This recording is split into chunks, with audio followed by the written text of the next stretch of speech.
Hello అండి అందరికీ hello welcome back my channel. నేను మీ Naresh Chitti diary vlog. Easy and tasty తలకాయ కాలు ఎలా చేసుకోవాలో చూసేద్దాం. చాలా మంది లేడీస్కి అయితే ఇవాళ ఏమైనా తీసుకొస్తే రేపటికి తీసి కొంచెం ఫ్రిడ్జ్ లో దాచిపెట్టడం అలవాటు ఉంటుంది. అలవాటు నాకు కూడా వచ్చిందండి బాబోయ్.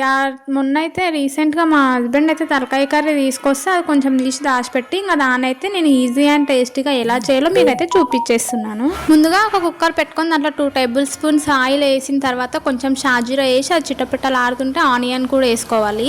ఆనియన్ కొంచెం గోల్డెన్ బ్రౌన్ కలర్కి వచ్చినాక కొంచెం పసుపు, కొంచెం అల్లం వెల్లుల్లి పేస్ట్ వేసి కొంచెం మగ్గినాక ఇంకా మనం కడిగి పెట్టుకున్న కాలు తలకాయ కూడా వేసి ఇంకా దాంట్లో కొంచెం కారం పొడి వేసి వాటర్ కూడా యాడ్ చేసి తర్వాత లాస్ట్ కొంచెం ధనియాల పొడి వేసి అయితే ఒక 5-6 విజిల్స్ పెట్టాలి. 6-8 పెట్టినా ఏం అవ్వదు.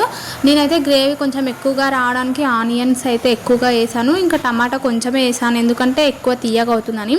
ఫైనల్గా కర్రీ మాత్రం చాలా అంటే చాలా బాగా అయ్యింది.